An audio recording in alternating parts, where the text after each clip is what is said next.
بسم اللہ الرحمن الرحیم۔ حضرت عرباض رضی اللہ تعالیٰ عنہ سے روایت ہے کہ رسول اللہ صلی اللہ علیہ وسلم نے فرمایا، علیکم بسنتی و سنت الخلفاء الراشدین المہدیین، کہ اللہ کے نبی صلی اللہ علیہ وسلم فرماتے ہیں کہ آپ میری سنت کو اور میرے ہدایت یافتہ صحابہ کے سنت کو لازم پکڑ لو۔ یعنی انسان کے گمراہی سے بچاؤ کی صورت صرف یہ ہے کہ آدمی رسول اللہ صلی اللہ علیہ وسلم کے طریقوں پر اور نبی پاک کی سنتوں پر مضبوطی کے ساتھ چلتا رہے۔ پیغمبر کریم کا زمانہ نورانیت و روحانیت کا زمانہ تھا۔ جتنا زمانہ دور ہوتا جا رہا ہے اتنا اندھیرا زیادہ پھیلتا جا رہا ہے۔ آج کے زمانے میں زیادہ تر جو عوام کا مسلمانوں کا آپس میں میل جول ہے تو بریلوی اور دیوبندی، ان کا آپس میں میل جول بہت زیادہ ہے۔ تو خاص بنیادی باتیں آپ کو بتاؤں کہ بریلوی اور دیوبند میں فرق کیا ہے۔ اصل بریلویوں کی بنیاد ہے ایک شہر ہے بریلی انڈیا کے اندر، اور دیوبند بھی ایک شہر ہے انڈیا کے اندر، اور آج سے تقریباً 150-200 سال پہلے 1297 ہجری، ابھی ہے 1444 ہجری، اس زمانے کے اندر جب انگریز اسلام کو نقصان دینا چاہ رہا تھا، اسلام کا اثر رسوخ ختم کرنا چاہ رہا تھا، اور ترکوں کی حکومت کو توڑنے کے لیے، خلافت عثمانیہ کو توڑنے کے لیے اس نے مسلمانوں کو آپس میں کمزور کرنا چاہا، تو مسلمانوں کا تعلق اپنے بزرگوں سے، خانقاہوں سے، درگاہوں سے، علماء سے بڑا مضبوط تھا، وہ توڑنا ممکن نہیں تھا۔ تو پھر اسی نے مسلمانوں کے آپس میں اختلاف پیدا کرنے کے لیے لڑاؤ اور حکومت کرو کا ایک فارمولہ تیار کیا کہ لڑاؤ اور حکومت کرو، وہ آپس میں لڑتے رہیں، آپ ان کے اوپر حکمرانی کرتے رہیں۔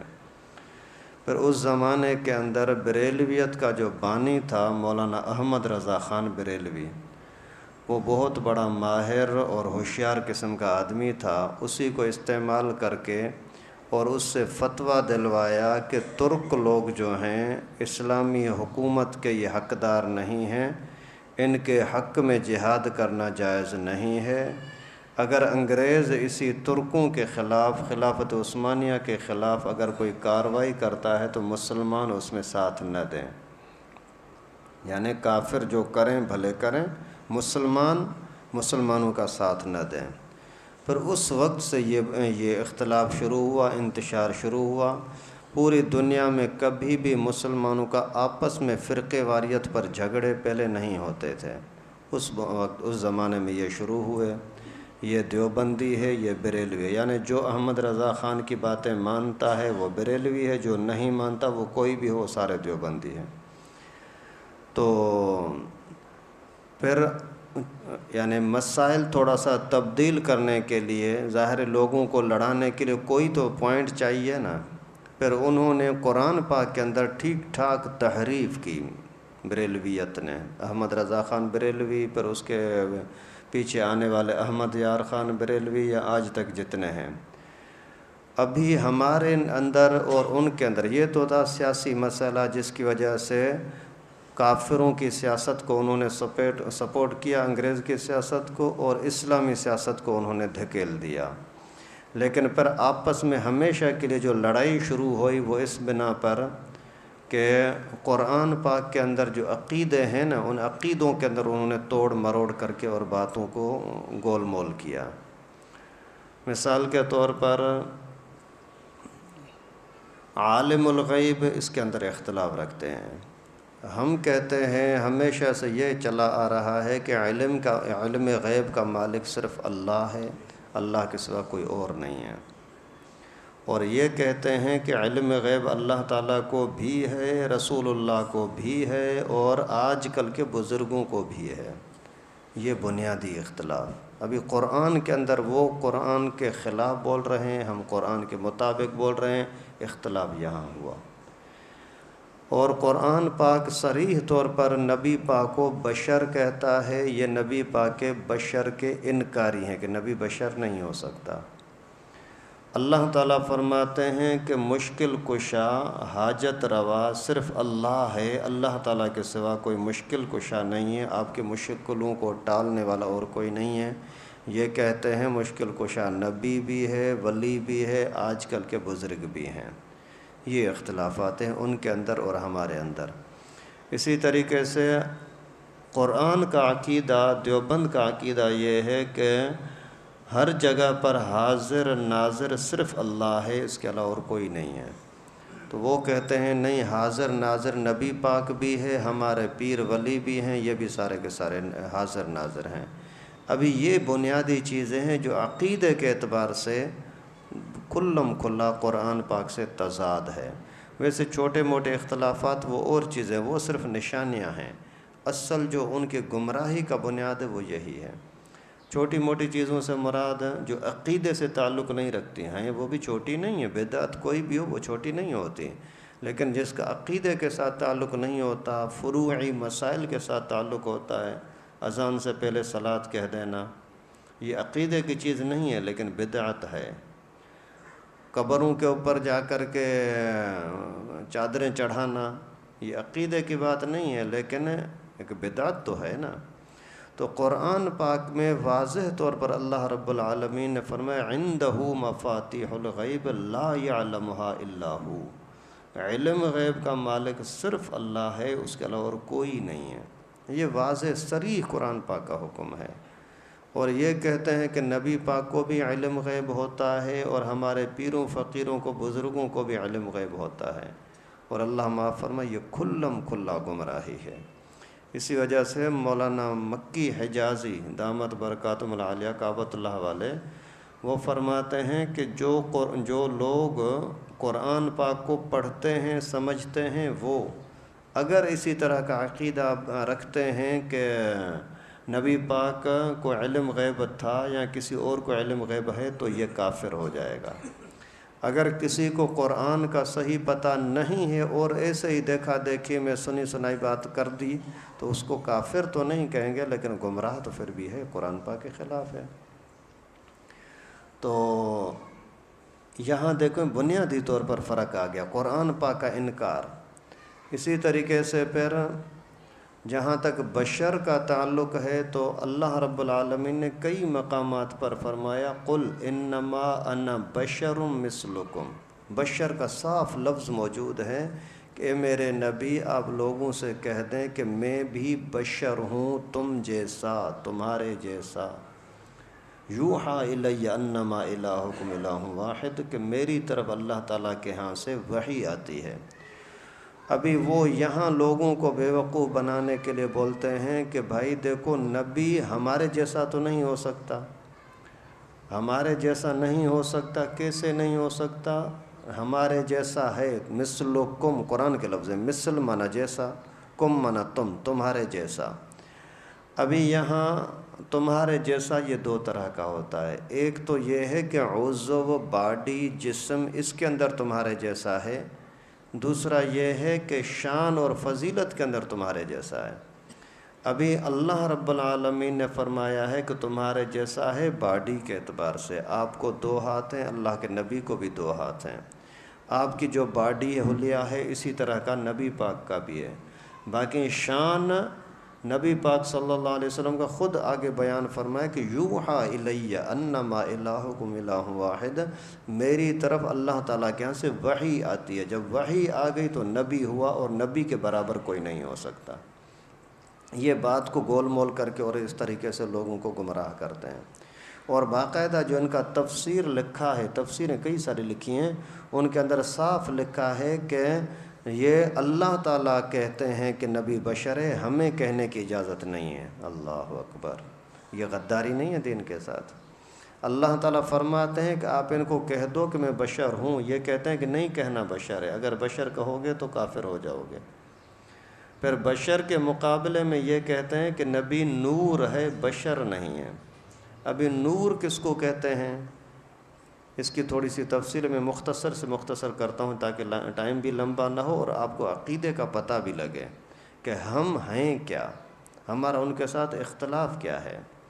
لڑنے جھگڑنے کی بات نہیں ہے، لیکن عقیدے کو سمجھیں تو صحیح۔ نور، یہ جو بتی جلتی ہے اسی کو بھی نور کہتے ہیں۔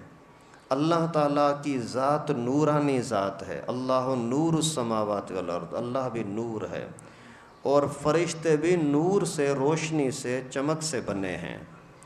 ابھی یہ اگر کہتے ہیں کہ نبی پاک اسی بتیوں جیسا نور ہے، یہ تو پھر توہین ہے۔ اللہ کے نبی صلی اللہ علیہ وسلم تو اتنے عظیم شان والے ہیں کہ سب فرشتوں نے بھی نبی پاک انسان کو سجدہ کیا تھا، بشر کو، اور یہ کہتے ہیں کہ نبی عام بتیوں جیسا ہے، نعوذ باللہ، تو یہ تو توہین ہوئی نا۔ اور اگر یہ کہتے ہیں کہ نور سے مراد فرشتوں والا نور ہے کہ نبی پاک فرشتوں جیسا ہے، یہ بھی نبی پاک کی بشر کی توہین ہے، کیونکہ فرشتوں سے عزت عظمت انسان کی زیادہ ہے، بشر کی زیادہ ہے۔ اللہ تعالیٰ نے قسمیں کھائی ہیں، والتین والزیتون وطور سینین وہذا البلد الامین، انجیر کی قسم، زیتون کی قسم، مکے کی قسم، اور ان پہاڑوں کی قسم، طور سینا کی قسم، 4 قسمیں کھا کر کے اللہ تعالیٰ نے گواہ بنایا پوری کائنات کو کہ یہ ساری کائنات گواہ ہے کہ لقد خلقنا الانسان فی احسن تقویم، سب سے زیادہ حسین عزت عظمت والا انسان ہے، کوئی اور نہیں ہے، بشر ہے، کوئی اور نہیں، بشر اور انسان ایک ہی چیز ہے۔ تو فرشتوں جیسا کہنا بھی نبی پاک کی توہین ہے۔ فرشتے تو نبی پاک کی خدمت کے لیے آتے ہیں، فرشتے تو ہماری تمہاری خدمت کے لیے آتے ہیں، دائیں کندھے پہ بیٹھے ہیں، بائیں کندھے پہ بیٹھے ہیں۔ آپ اگر کوئی ذکر و اذکار کرو تو فرشتے آپ کے گن مین باڈی گارڈ بن جاتے ہیں، یہ تو آپ کے خادم ہیں۔ آپ اللہ کے نبی صلی اللہ علیہ وسلم کو اگر فرشتوں جیسا مانو تو یہ نبی پاک کے شان کے خلاف ہے۔ اور تیسری بات ہے، اگر نبی پاک صلی اللہ علیہ وسلم کو اللہ کے نور جیسا نور مانے کہ اللہ کا ٹکڑا ہے تو یہ پھر قرآن کی توہین ہے۔ کیوں؟ اللہ رب العالمین نے فرمایا کہ لیس کمثلہ شیء، اللہ تعالیٰ جیسی کوئی چیز دنیا میں نہیں ہو سکتی۔ وَلَمْ يَكُنْ لَهُ كُفُوًا أَحَدٌ، اللہ تعالیٰ کے برابری میں کوئی نہیں ہے۔ اگر عیسائی لوگ کہیں کہ عیسی ابن اللہ، عیسیٰ اللہ کا بیٹا ہے، تو وہ کافر ہیں۔ تو اگر مسلمان کہیں، آج کے لوگ کہیں کہ نبی پاک حضرت محمد مصطفیٰ صلی اللہ علیہ وسلم اللہ تعالیٰ کا ٹکڑا ہے، اللہ تعالیٰ کا حصہ ہے، تو یہ کافر نہیں ہوگا۔ اللہ کا بیٹا ماننے والے کافر، اللہ کا ٹکڑا ماننے والے کہاں مسلمان ہو سکتے ہیں؟ تو یہ بھی توہین ہے۔ اور اللہ تعالیٰ اگر فرشتوں جیسا ہے تو فرشتوں کا کوئی ماں باپ ہوتے ہیں کیا؟ کوئی اولاد ہوتی ہے کیا؟ نہیں۔ اگر اللہ رب العالمین جیسا ٹکڑا تو اللہ تعالیٰ کا کوئی ابا ہے کیا؟ کوئی امی ہے کیا؟ کوئی بیٹا ہے کیا؟ یہ کتنی بڑی توہین کرتے ہیں ظالم۔ رسول اللہ صلی اللہ علیہ وسلم کا ابا عبداللہ موجود، رسول اللہ صلی اللہ علیہ وسلم کی امی آمنہ، نبی پاک کی گھر والیاں، نبی پاک کی اولاد، نبی پاک کے رشتہ دار، نبی پاک کا کھانا پینا، اللہ تعالیٰ کوئی کھاتے پیتے ہیں؟ فرشتے کوئی کھاتے پیتے ہیں؟ کبھی کسی نے حضرت جبرائیل کو زخمی کیا ہے؟ پیغمبر کریم کا تو کبھی خون بہ رہا ہے، کبھی کوئی تکلیف ہو رہی ہے، کبھی بیماری ہو رہی ہے۔ تو پیغمبر کریم کی عمر 63 سال ہے، حضرت جبرائیل کی عمر کا کسی کو پتہ ہے؟ نہیں۔ تو یہ بھی گمراہی کی باتیں ہیں، اور نبی پاک صلی اللہ علیہ وسلم کا بشر ہونا واضح قرآن پاک میں کئی جگہوں پر موجود ہے۔ اسی طرح یہ کہتے ہیں کہ مشکل کشا یا حاجت روا اللہ بھی ہے، اور اللہ کے ساتھ ساتھ دوسرے بھی ہیں۔ اللہ رب العالمین نے قرآن پاک میں واضح طور پر کئی مقامات پر فرمایا کہ اگر کسی کو تکلیف پہنچے تو اللہ کے سوا کوئی اور اس کو حل کرنے والا نہیں ہے۔ وَإِن يَمْسَسْكَ اللَّهُ بِضُرٍّ فَلَا كَاشِفَ لَهُ إِلَّا هُوَ۔ اے میرے نبی، آپ کو بھی اگر تکلیف پہنچا تو آپ اپنے آپ کو بھی نفع نہیں دے سکتے، نفع نقصان کا مالک اللہ ہے بس۔ اور مشرکین کو بار بار سمجھایا گیا کہ اگر تم سمندر میں جاتے ہو، کسی موجوں کے اندر پھنس جاتے ہو تو کس کو پکارو گے؟ آپ کو پیدا کرنے والا کون ہے؟ بار بار قرآن پاک میں ان چیزوں کو سمجھایا۔ اس کے باوجود یہ کہتے ہیں کہ اگر اولاد چاہیے تو فلاں مزار پر چلے جاؤ، کسی پیر کے پاس چلے جاؤ، کسی قبر کے پاس چلے جاؤ۔ اللہ تعالیٰ فرماتے ہیں یہ خزانے میرے پاس ہیں، اور یہ خبیث کہتے ہیں کہ یہ خزانے ہمارے پیروں فقیروں کے پاس ہیں۔ یہاں تک کہ انہوں نے اپنی مضبوط بڑی کتابوں میں لکھا ہے، احد سے احمد کو، احمد سے تجھ کو، احد سے احد اللہ، احد سے احمد کو، احمد سے تجھ کو، سب حاصل ہے کن مکن یا غوث۔ نعوذ باللہ۔ کن فیکون کا مالک پہلے اللہ تھا، یہ بریلویوں کا عقیدہ ہے۔ پھر اللہ تعالیٰ نے یہ کن فیکون کا اختیار دے دیا احمد حضرت محمد مصطفیٰ صلی اللہ علیہ وسلم کو۔ پھر نبی پاک نے یہ اختیار دے دیا شیخ عبد القادر جیلانی حضرت پیران پیر کو، یا غوث مانا پیران پیر۔ ابھی اس سے بڑی گمراہی یار کیا ہوگی؟ ابھی اللہ تعالیٰ کن فیکون کا مالک نہیں ہے، اللہ دنیا کو چلانے والا نہیں ہے۔ اللہ تعالیٰ نے یہ نبی پاک کو کر دیا، نبی پاک نے پیران پیر کو کر دیا۔ ابھی اللہ تعالیٰ کا بھی کوئی بس نہیں چلتا، ابھی سارا جو چلتا ہے پیران پیر کا چلتا ہے۔ اور حضرت پیران پیر کا نام رکھا ہے یا غوث، مانا اے مددگار، مانا ہماری مدد کرنے والا اللہ نہیں ہے، حضرت پیران پیر ہے۔ غوث مددگار کو بولتے ہیں۔ اور باقاعدہ ان سب عقیدوں پر پھر جھوٹے جھوٹے قصے بھی گھڑ لیے ہیں۔ کہتے ہیں کہ ایک عورت تھی، اس کا بیٹا دلہا تھا، اور دلہا کسی کشتی میں جا رہا تھا، وہ کشتی ڈوب گئی اور لوگ سارے مر گئے۔ پھر عورت روتی روتی گئی اس کے پاس، پیران پیر کے پاس، پیران پیر کو جا کر کے بولا کہ میرے ساتھ بڑا ظلم ہو گیا ہے، اسرائیل نے مجھ سے میرا بیٹا چھین لیا ہے اور وہ مجھے واپس کر کے دے دو۔ تو پیران پیر نے جلدی سے اسرائیل علیہ السلام کو، فرشتوں کو کہا کہ یہ اس کا بیٹا واپس کر۔ تو اس نے بولا یہ تو میرے بس میں نہیں ہے، یہ تو اللہ کے ہاتھ میں ہے۔ تو غصے میں آ کر کے جو ساری روحوں کی، سانس کی روحوں کی جو تھیلی تھی اسرائیل کے پاس، وہ پوری کی پوری چھین لی، اور عورت کو بولا کہ ابھی جس کو زندہ کرنا چاہتی ہے کر لے۔ اللہ اکبر۔ یہ عقیدہ، اور اللہ رب العالمین کا واضح حکم ہے کہ عالم الغیب والشہادت، شہادت مانا حاضر ہونا، جہاں ہر جگہ پر حاضر ناظر صرف اللہ ہے اور کوئی نہیں ہے۔ وما من نجوى ثلاثة الا هو رابعهم، جہاں کہیں لوگ اگر تین مل کر کے بات کرتے ہیں چھپ کر کے تو اللہ ان کے ساتھ ہوتا ہے۔ وما كنت لديهم، اے پیغمبر کریم لوگوں کے پاس آپ نہیں تھے جب قرآن اندازی کر رہے تھے حضرت بی بی مریم کی کفالت کے لیے۔ یعنی پیغمبر کریم ہر جگہ پر موجود نہیں ہیں، اللہ تعالی ہر جگہ پر موجود ہیں، اور یہ کہتے ہیں کہ نبی پاک ہر جگہ پر موجود ہے۔ نعوذ باللہ۔ یہ کھلم کھلا قرآن کے خلاف نہیں ہے۔ اگر یہ مانا جائے کہ نبی پاک ہر جگہ پر موجود ہے تو پھر آسمانوں پر معراج پر جانے کا کیا مطلب تھا؟ وہاں نہیں تھے تبھی تو تشریف لے گئے نا۔ پھر ہجرت کرنے کا کیا مطلب تھا؟ پہلے نبی پاک مکی تھے، مکے میں تھے، پھر مدنی ہو گئے، مدینے میں تشریف لے گئے۔ قرآن پاک کی کچھ صورتیں مکی ہیں، کچھ مدنی ہیں۔ مکی وہ کہلاتی ہیں جو ہجرت سے پہلے نازل ہوئیں، مدنی وہ کہلاتی ہیں جو ہجرت کے بعد نازل ہوئیں۔ یعنی ہجرت سے پہلے پیغمبر کریم مکے میں تھے، ہجرت کے بعد مکے کو چھوڑ کر کے مدینے آ گئے۔ معلوم ہوا کہ ہر جگہ پر حاضر ناظر نہیں ہے نا، ہر جگہ پر موجود نہیں ہے نا۔ ابھی یہ بنیادی چیزیں ہیں جن کی وجہ سے بریلویوں کا گمراہ ہونا، قرآن پاک کے خلاف ہونا واضح ہو رہا ہے، لیکن لوگوں کو پتہ نہیں ہوتا۔ وہ بولتے ہیں نہیں بس دونوں ایک جیسے نہیں ہیں۔ بھائی بہت بڑا فرق ہے۔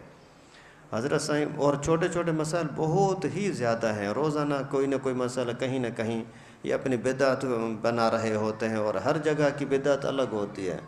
یہاں کھارا در والوں کے لیے ان کو مشکل کشا، یہ سفید قبر کیا ہوتی ہے، اچھی قبر والوں کے پاس جاتے ہیں، اس کو سجدہ کرو تو تمہارا مسئلہ حل ہو جائیں گے۔ کوئی پھر عبداللہ شاہ غازی کے پاس جائیں گے، اس کے پاس آپ کا مسئلہ حل ہوگا۔ کوئی بولتے ہیں کہ نورانی بابا پر جاؤ، کوئی بولتے ہیں قلندر شہباز پر جاؤ، کوئی بولتے ہیں عبد الکریم شاہ بلڑی کے پاس جاؤ، کوئی بولتے ہیں داتا گنج بخش کے پاس جاؤ۔ یعنی ہر ایک نے اپنے علاقے کا خدا الگ الگ بنایا ہوا ہے، بس مشکل ہو تو اسی کو پکارو۔ اللہ رب العالمین فرماتے ہیں جب بھی مشکل ہو تو مجھے پکارو، میں میں دینے والا ہوں۔ سارے انبیاء کرام کے اللہ تعالیٰ نے واقع بیان فرمائے کہ حضرت ابراہیم کو پریشانی ہوئی، اللہ کو پکارا۔ حضرت نوح کو پریشانی ہوئی، اللہ کو پکارا۔ حضرت اسماعیل کو پریشانی ہوئی، اپنے ابا نبی کو نہیں، اللہ کو پکارا۔ تو یہ اس طرح کا عقیدے کے اندر کمزوری کبھی بھی اللہ تعالیٰ معاف نہیں کرتے۔ عمل کے اندر کمزوری کوتاہی ہو گئی اللہ تعالیٰ معاف کر دیتے ہیں، عقیدے کی کمزوری کبھی بھی معاف نہیں کرتے۔ ہر چیز کے اندر نفع نقصان کا مالک صرف اللہ کو ماننا، یہ بنیادی عقیدہ ہے۔ حضرت صاحب بیر والوں کو کسی نے عرض کیا کہ حضرت ہمارے قریب مسجد ہے بریلویوں کی اور دیوبندیوں کی مسجد نہیں ہے، تو کیا میں ان کے پیچھے نماز پڑھوں؟ تو حضرت نے فرمایا کہ بھائی دیکھو، اگر کوئی امام صاحب ہو، اسی کے پیچھے کپڑے کو آپ اپنی آنکھوں سے دیکھ رہے ہو کہ پاخانہ لگا ہوا ہے، خون لگا ہوا ہے، تو آپ اس کے پیچھے نماز پڑھو گے؟ اس نے بولا نہیں حضرت، پلیت ہے، کیسے پڑھوں گا؟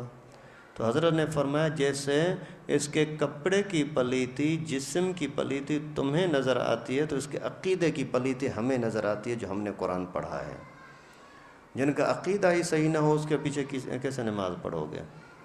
حضرت مفتی ظفر علی خان صاحب بڑے جذباتی تھے، ان سے کسی نے پوچھا کہ حضرت ہمارے قریب یہ دیوبندیوں کی مسجد نہیں ہے، بریلویوں کی مسجد ہے، پھر کیا میں ان کے پیچھے نماز پڑھ لوں؟ تو حضرت نے فرمایا پھر کل تم یہ بھی کہنا کہ ہمارے قریب میں بکرے کا گوشت نہیں مل رہا، کتے کا گوشت مل رہا ہے، وہ لے کر کے کھانا۔ تو عقیدے کو صحیح کرنے کی کوشش کریں۔ اللہ رب العالمین سے دعا ہے کہ اللہ تعالی ہم سب کو ایمان پر، توحید پر موحد ہو کر کے زندگی گزارنے کی توفیق نصیب فرمائے۔ اللہ رب العالمین دنیا کے ہر طرح کے فتنوں کو سمجھنے کی، ان سے بچنے کی توفیق نصیب فرمائے۔ وآخر دعوانا ان الحمد للہ رب العالمین۔